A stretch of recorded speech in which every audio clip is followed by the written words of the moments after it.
ಚಿನ್ನಾಭರಣ ಕಳ್ಳತನ ಆಗೋದನ್ನ ನೋಡಿದ್ದೀರಿ, ವೆಹಿಕಲ್ ಕಳ್ಳತನ ಆಗೋದನ್ನ ನೋಡಿದ್ದೀರಿ. ಆದರೆ ಈ ಊರಿನಲ್ಲಿ ಜೀವಂತ ಪ್ರಾಣಿಗಳನ್ನೇ ಕಳ್ಳತನ ಮಾಡ್ತಾ ಇದ್ದಾರೆ.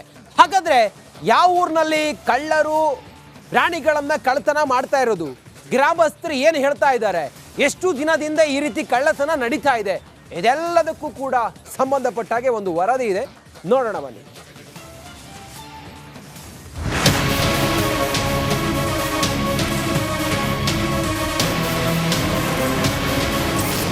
ರಾತ್ರೋರಾತ್ರಿ ಬೀಡಾಡಿ ದನಗಳ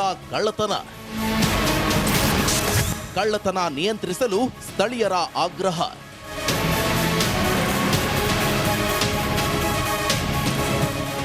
ಇತ್ತೀಚೆಗೆ ಗದಗ ಬೆಟಗೆರೆ ಅವಳಿ ನಗರದಲ್ಲಿ ಗೋವುಗಳ ಕಳ್ಳತನ ಹೆಚ್ಚಾಗಿದೆ. ನಿನ್ನೆ ಬೆಟಗೆರೆಯ ಟರ್ನಲ್ ಪೇಟೆಯಲ್ಲಿ ಮುಂಜಾನೆ ಗೋವು ಕಳ್ಳತನಕ್ಕೆ ಖತರ್ನಾಕ್ ಗ್ಯಾಂಗ್ ಒಂದು ಯತ್ನಿಸಿದೆ.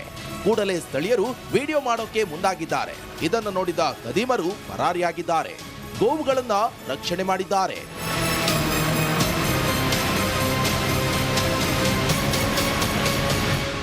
ಕೆಲ ದಿನಗಳ ಹಿಂದೆ ವೃದ್ಧರೊಬ್ಬರ ಮೇಲೆ ಗೋವೊಂದು ದಾಳಿ ಮಾಡಿ ಅವರ ಸಾವಿಗೆ ಕಾರಣವಾಗಿತ್ತು. ರಸ್ತೆಯಲ್ಲಿ ನಡೆದುಕೊಂಡು ಹೋಗ್ತಿದ್ದ ವಿದ್ಯಾರ್ಥಿಗಳ ಮೇಲೂ ಬೀಡಾಡಿ ದನ ದಾಳಿ ನಡೆಸಿತ್ತು. ಹೀಗಾಗಿ ದನಗಳನ್ನ ಸ್ಥಳಾಂತರ ಮಾಡಲು ಸಾರ್ವಜನಿಕರು ಒತ್ತಾಯಿಸಿದ್ರು. ಆದ್ರಿಂದ ಗದಗ ಬೆಟಗೇರಿ ಅವಳಿ ನಗರದಲ್ಲಿನ ಬಿಡಾಡಿ ದನಗಳನ್ನ ಬಾಗಲಕೋಟೆ ಜಿಲ್ಲೆಯ ಶಿವಯೋಗ ಮಂದಿರದ ಗೋಶಾಲೆಗೆ ಬಿಟ್ಟು ಬರಲಾಗಿತ್ತು. ಅಲ್ಲಿ ಗೋಶಾಲೆ ಭರ್ತಿಯಾಗಿದ್ದು ಉಳಿದ ದನಗಳನ್ನ ಸ್ಥಳಾಂತರಿಸೋದು ನಗರಸಭೆಗೆ ದೊಡ್ಡ ಸವಾಲಾಗಿದೆ. ಇದನ್ನೇ ಬಂಡವಾಳ ಮಾಡಿಕೊಂಡ ಖದೀಮರು ದನಗಳ ಕಳ್ಳತನಕ್ಕೆ ಮುಂದಾಗಿದ್ದಾರೆ.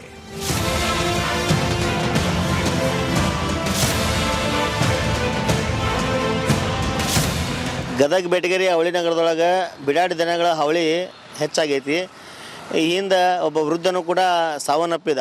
ಇದನ್ನು ಸ್ವಲ್ಪ ದಿನ ಏನು ನಗರಸಭೆದವರು ಗೋವುಗಳನ್ನು ರಕ್ಷಣೆ ಮಾಡಿದ್ರು, ಕಳಿಸಿದ್ರು. ಆನಂತರ ಗೋಶಾಲೆಯಲ್ಲಿ ಜಾಗ ಇಲ್ಲ ಅಂತೇಳಿ ಅದನ್ನು ಬಿಟ್ಬಿಟ್ರು.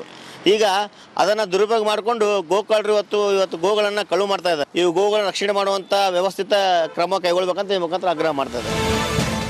ಇನ್ನು ಗದಗ ಬೆಟಗೇರಿ ಅವಳಿ ನಗರದಲ್ಲಿ ಬೀಡಾಡಿ ದನಗಳನ್ನ ಖದೀಮರು ರಾತ್ರೋರಾತ್ರಿ ಕಳ್ಳತನ ಮಾಡಿಕೊಂಡು ಕಸಾಯಿಖಾನೆಗೆ ಸಾಗಿಸುತ್ತಿದ್ದಾರೆ ಎಂಬ ಆರೋಪಗಳು ಕೇಳಿಬರ್ತಿವೆ. ಕೂಡಲೇ ಗದಗ ಜಿಲ್ಲೆಯಲ್ಲೊಂದು ಗೋಶಾಲೆ ಆರಂಭ ಮಾಡಿ ಗೋವುಗಳ ರಕ್ಷಣೆ ಮಾಡಬೇಕು, ಖದೀಮರ ವಿರುದ್ಧ ಕ್ರಮವನ್ನ ಕೈಗೊಳ್ಳಬೇಕು ಅಂತ ಸಾರ್ವಜನಿಕರು ಒತ್ತಾಯಿಸಿದ್ದಾರೆ.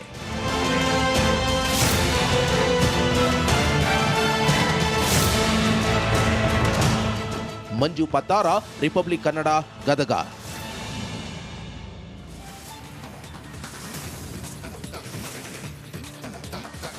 ಅವತ್ತು ನಡೆದ ಕೋಮು ದಳ್ಳೂರಿ ಇಡೀ ನಗರವನ್ನ ಬೆಚ್ಚಿ ಬೀಳಿಸಿತ್ತು.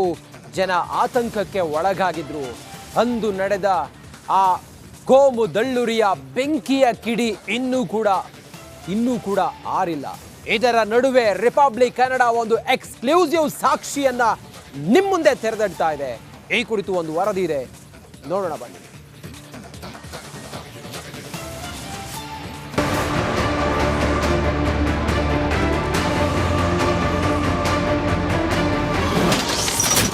ಬೆಂದಮಂಗಲಕ್ಕೆ ಮತ್ತೊಂದು ಎಕ್ಸ್ಕ್ಲೂಸಿವ್ ಸಾಕ್ಷಿ. ನಿಗಿನಿಗಿ ಕೆಂಡದಂತಾಗಿತ್ತು ನಾಗಮಂಗಲ. ಅಂದು ಮಂಡ್ಯ ಜಿಲ್ಲೆಯ ನಾಗಮಂಗಲದಲ್ಲಿ ಗಣೇಶ ವಿಸರ್ಜನೆ ಯಾತ್ರೆ ಸಾಗ್ತಾ ಇತ್ತು. ನೋಡ್ತಿದ್ದಂತೆ ಸಂಘರ್ಷಕ್ಕೆ ಕಾರಣವಾಗಿತ್ತು.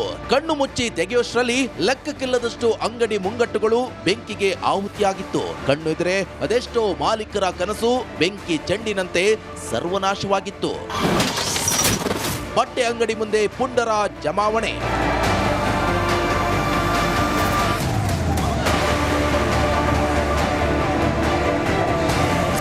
ಮಾಡಲೇಬೇಕು ಅಂತ ಸಜ್ಜಾಗಿದ್ದ ಕಿಡಿಗೇಡಿಗಳ ಗುಂಪಿಗೆ ಎ ಟು ಬಿ ಬಟ್ಟೆ ಶಾಪ್ ಟಾರ್ಗೆಟ್ ಆಗಿತ್ತು. ಒಂದು ಸಮುದಾಯದ ಜನರು ಬಂದು ಅಂಗಡಿ ಬಾಗಿಲನ್ನ ಮುರಿದು ಒಳನುಗ್ಗಿದ್ರು. ಅಂಗಡಿಯೊಳಗೆ ನುಗ್ಗಿ ಕೈಗೆ ಸಿಕ್ಕಿದ್ದನ್ನ ದೋಚಿದ್ದಲ್ಲದೆ ಬೆಂಕಿ ಹಚ್ಚಿ ದುಷ್ಕೃತ್ಯವನ್ನ ಮೆರೆದಿದ್ರು. ಬಟ್ಟೆ ಅಂಗಡಿ ಹೊತ್ತಿ ಉರಿತಾ ಇದ್ರು. ನೋಡಿಕೊಂಡು ಸುಮ್ಮನೆ ನಿಂತಿರೋ ಮಂದಿ ನೋಡ್ತಾ ಜಮಾವಣೆಗೊಂಡ್ರು.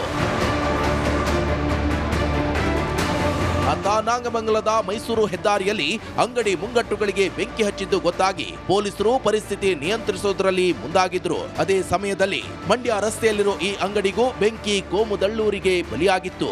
ಯಾವಾಗ ಮಂಡ್ಯ ರಸ್ತೆಯಲ್ಲಿ ಅಂಗಡಿಗೆ ಬೆಂಕಿ ಇಟ್ರು ವಿಚಾರ ಪೊಲೀಸರಿಗೆ ಗೊತ್ತಾಗುತ್ತೋ ಇತ್ತ ದೌಡಾಯಿಸಿದ್ರು. ಏನೇ ಹೇಳಿ, ಸಾಲ ಸೂಲ ಮಾಡಿ ಬದುಕನ್ನ ಕಟ್ಟಿಕೊಂಡಿದ್ದವರು ಬದುಕು ಬೆಂಕಿಯಲ್ಲಿ ಬೆಂದು ಹೋಗಿದೆ. ಸದ್ಯ ಪ್ರಕರಣ ದಾಖಲಿಸಿಕೊಂಡಿರೋ ಪೊಲೀಸರು ತನಿಖೆಯನ್ನ ಮುಂದುವರೆಸಿದ್ದಾರೆ. ಆದರೆ ಸುಟ್ಟು ಹೋದ ಬಟ್ಟೆ ಬರೆ ಬಂಡವಾಳ ಮರಳಿ ಸಿಗುತ್ತಾ? ಖಂಡಿತ ಇಲ್ಲ. Bureau report, republic Kannada. ಚಿನ್ನಾಭರಣ ಕಳ್ಳತನ ಆಗೋದನ್ನ ನೋಡಿದ್ದೀರಿ, ವೆಹಿಕಲ್ ಕಳ್ಳತನ ಆಗೋದನ್ನ ನೋಡಿದಿದ್ರಿ. ಆದ್ರೆ ಈ ಊರಿನಲ್ಲಿ ಜೀವಂತ ಪ್ರಾಣಿಗಳನ್ನೇ ಕಳ್ಳತನ ಮಾಡ್ತಾ ಇದ್ದಾರೆ. ಹಾಗಾದ್ರೆ ಯಾವ ಊರಿನಲ್ಲಿ ಕಳ್ಳರು ಪ್ರಾಣಿಗಳನ್ನ ಕಳ್ಳತನ ಮಾಡ್ತಾ ಇರೋದು? ಗ್ರಾಮಸ್ಥರು ಏನು ಹೇಳ್ತಾ ಇದ್ದಾರೆ? ಎಷ್ಟು ದಿನದಿಂದ ಈ ರೀತಿ ಕಳ್ಳತನ ನಡೀತಾ ಇದೆ? ಇದೆಲ್ಲದಕ್ಕೂ ಕೂಡ ಸಂಬಂಧಪಟ್ಟ ಹಾಗೆ ಒಂದು ವರದಿ ಇದೆ, ನೋಡೋಣ ಬನ್ನಿ.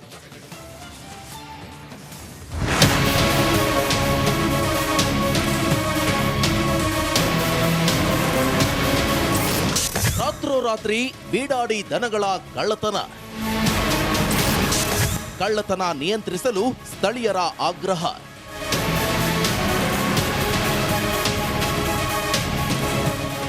ಇತ್ತೀಚೆಗೆ ಗದಗ ಬೆಟಗೆರೆ ಅವಳಿ ನಗರದಲ್ಲಿ ಗೋವುಗಳ ಕಳ್ಳತನ ಹೆಚ್ಚಾಗಿದೆ. ನಿನ್ನೆ ಬೆಟಗೆರೆಯ ಟರ್ನಲ್ ಪೇಟೆಯಲ್ಲಿ ಮುಂಜಾನೆ ಗೋವು ಕಳ್ಳತನಕ್ಕೆ ಖತರ್ನಾಕ್ ಗ್ಯಾಂಗ್ ಒಂದು ಯತ್ನಿಸಿದೆ. ಕೂಡಲೇ ಸ್ಥಳೀಯರು ವಿಡಿಯೋ ಮಾಡೋಕೆ ಮುಂದಾಗಿದ್ದಾರೆ. ಇದನ್ನು ನೋಡಿದ ಖದೀಮರು ಪರಾರಿಯಾಗಿದ್ದಾರೆ. ಗೋವುಗಳನ್ನ ರಕ್ಷಣೆ ಮಾಡಿದ್ದಾರೆ.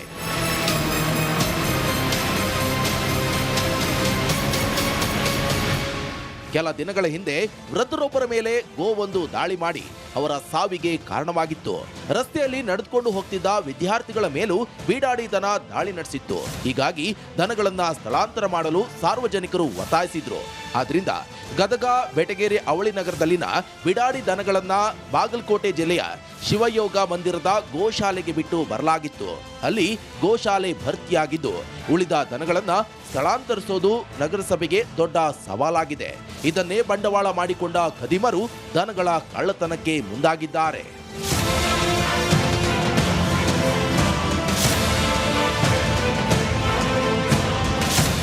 ಗದಗ ಬೆಟಗೇರಿ ಅವಳಿ ನಗರದೊಳಗೆ ಬಿಡಾಡಿ ದನಗಳ ಹಾವಳಿ ಹೆಚ್ಚಾಗೈತಿ. ಹಿಂದೆ ಒಬ್ಬ ವೃದ್ಧನು ಕೂಡ ಸಾವನ್ನಪ್ಪಿದ. ಇದನ್ನು ಸ್ವಲ್ಪ ದಿನ ಏನು ನಗರಸಭೆದವರು ಗೋವುಗಳನ್ನು ರಕ್ಷಣೆ ಮಾಡಿದ್ರು, ಕಳಿಸಿದ್ರು. ಆನಂತರ ಗೋಶಾಲೆಯಲ್ಲಿ ಜಾಗ ಇಲ್ಲ ಅಂತೇಳಿ ಅದನ್ನು ಬಿಟ್ಬಿಟ್ರು. ಈಗ ಅದನ್ನು ದುರುಪಯೋಗ ಮಾಡಿಕೊಂಡು ಗೋಕಳ್ಳರು ಇವತ್ತು ಗೋಗಳನ್ನು ಕಳುವು ಮಾಡ್ತಾ ಇದ್ದಾರೆ. ಇವು ಗೋವುಗಳನ್ನು ರಕ್ಷಣೆ ಮಾಡುವಂಥ ವ್ಯವಸ್ಥಿತ ಕ್ರಮ ಕೈಗೊಳ್ಬೇಕಂತ ಈ ಮುಖಾಂತರ ಆಗ್ರಹ ಮಾಡ್ತಾ ಇದ್ದಾರೆ. ಇನ್ನು ಗದಗ ಬೆಟಗೇರಿ ಅವಳಿ ನಗರದಲ್ಲಿ ಬೀಡಾಡಿ ದನಗಳನ್ನ ಖದೀಮರು ರಾತ್ರೋರಾತ್ರಿ ಕಳ್ಳತನ ಮಾಡಿಕೊಂಡು ಕಸಾಯಿಖಾನೆಗೆ ಸಾಗಿಸುತ್ತಿದ್ದಾರೆ ಎಂಬ ಆರೋಪಗಳು ಕೇಳಿಬರ್ತಿವೆ. ಕೂಡಲೇ ಗದಗ ಜಿಲ್ಲೆಯಲ್ಲೊಂದು ಗೋಶಾಲೆ ಆರಂಭ ಮಾಡಿ ಗೋವುಗಳ ರಕ್ಷಣೆ ಮಾಡಬೇಕು, ಖದೀಮರ ವಿರುದ್ಧ ಕ್ರಮವನ್ನ ಕೈಗೊಳ್ಳಬೇಕು ಅಂತ ಸಾರ್ವಜನಿಕರು ಒತ್ತಾಯಿಸಿದ್ದಾರೆ.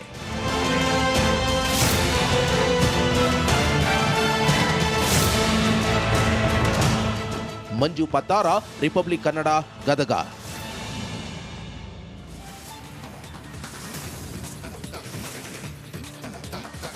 ಅವತ್ತು ನಡೆದ ಕೋಮು ದಳ್ಳೂರಿ ಇಡೀ ನಗರವನ್ನ ಬೆಚ್ಚಿ ಬೀಳಿಸಿತ್ತು. ಜನ ಆತಂಕಕ್ಕೆ ಒಳಗಾಗಿದ್ರು. ಅಂದು ನಡೆದ ಆ ಕೋಮು ದಳ್ಳೂರಿಯ ಬೆಂಕಿಯ ಕಿಡಿ ಇನ್ನೂ ಕೂಡ ಆರಿಲ್ಲ. ಇದರ ನಡುವೆ ರಿಪಬ್ಲಿಕ್ ಕನ್ನಡ ಒಂದು ಎಕ್ಸ್ಕ್ಲೂಸಿವ್ ಸಾಕ್ಷಿಯನ್ನ ನಿಮ್ಮ ಮುಂದೆ ತೆರೆದಿಡ್ತಾ ಇದೆ. ಈ ಕುರಿತು ಒಂದು ವರದಿ ಇದೆ, ನೋಡೋಣ ಬನ್ನಿ.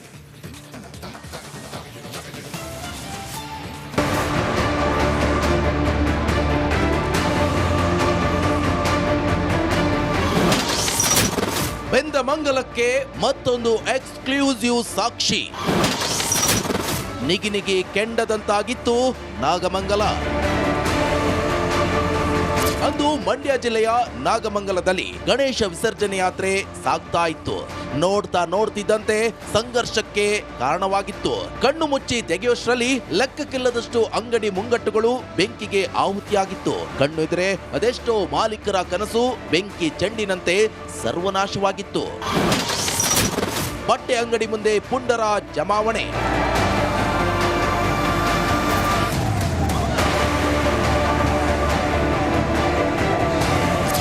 ಮಾಡ್ಲೇಬೇಕು ಅಂತ ಸಜ್ಜಾಗಿದ್ದ ಕಿಡಿಗೇಡಿಗಳ ಗುಂಪಿಗೆ ಎ ಟು ಬಿ ಬಟ್ಟೆ ಶಾಪ್ ಟಾರ್ಗೆಟ್ ಆಗಿತ್ತು. ಒಂದು ಸಮುದಾಯದ ಜನರು ಬಂದು ಅಂಗಡಿ ಬಾಗಿಲನ್ನ ಮುರಿದು ಒಳನುಗ್ಗಿದ್ರು. ಅಂಗಡಿಯೊಳಗೆ ನುಗ್ಗಿ ಕೈಗೆ ಸಿಕ್ಕಿದ್ದನ್ನ ದೋಚಿದ್ದಲ್ಲದೆ ಬೆಂಕಿ ಹಚ್ಚಿ ದುಷ್ಕೃತ್ಯವನ್ನ ಮೆರೆದಿದ್ರು. ಬಟ್ಟೆ ಅಂಗಡಿ ಹೊತ್ತಿ ಉರಿತಾ ಇದ್ರು. ನೋಡಿಕೊಂಡು ಸುಮ್ಮನೆ ನಿಂತಿರೋ ಮಂದಿ ನೋಡ್ತಾ ನೋಡ್ತಾ ಜಮಾವಣೆಗೊಂಡ್ರು. ಅತ್ತ ನಾಗಮಂಗಲದ ಮೈಸೂರು ಹೆದ್ದಾರಿಯಲ್ಲಿ ಅಂಗಡಿ ಮುಂಗಟ್ಟುಗಳಿಗೆ ಬೆಂಕಿ ಹಚ್ಚಿದ್ದು ಗೊತ್ತಾಗಿ ಪೊಲೀಸರು ಪರಿಸ್ಥಿತಿ ನಿಯಂತ್ರಿಸೋದ್ರಲ್ಲಿ ಮುಂದಾಗಿದ್ರು. ಅದೇ ಸಮಯದಲ್ಲಿ ಮಂಡ್ಯ ರಸ್ತೆಯಲ್ಲಿರೋ ಈ ಅಂಗಡಿಗೂ ಬೆಂಕಿ ಕೋಮುದಳ್ಳೂರಿಗೆ ಬಲಿಯಾಗಿತ್ತು. ಯಾವಾಗ ಮಂಡ್ಯ ರಸ್ತೆಯಲ್ಲಿ ಅಂಗಡಿಗೆ ಬೆಂಕಿ ಇಟ್ರು ವಿಚಾರ ಪೊಲೀಸರಿಗೆ ಗೊತ್ತಾಗುತ್ತೋ ಇತ್ತ ದೌಡಾಯಿಸಿದ್ರು. ಏನೇ ಹೇಳಿ, ಸಾಲ ಸೂಲ ಮಾಡಿ ಬದುಕನ್ನ ಕಟ್ಟಿಕೊಂಡಿದ್ದವರು ಬದುಕು ಬೆಂಕಿಯಲ್ಲಿ ಬೆಂದು ಹೋಗಿದೆ. ಸದ್ಯ ಪ್ರಕರಣ ದಾಖಲಿಸಿಕೊಂಡಿರೋ ಪೊಲೀಸರು ತನಿಖೆಯನ್ನ ಮುಂದುವರೆಸಿದ್ದಾರೆ. ಆದರೆ ಸುಟ್ಟು ಹೋದ ಬಟ್ಟೆ ಬರೆ ಬಂಡವಾಳ ಮರಳಿ ಸಿಗುತ್ತಾ? ಖಂಡಿತ ಇಲ್ಲ. Bureau report, republic Kannada.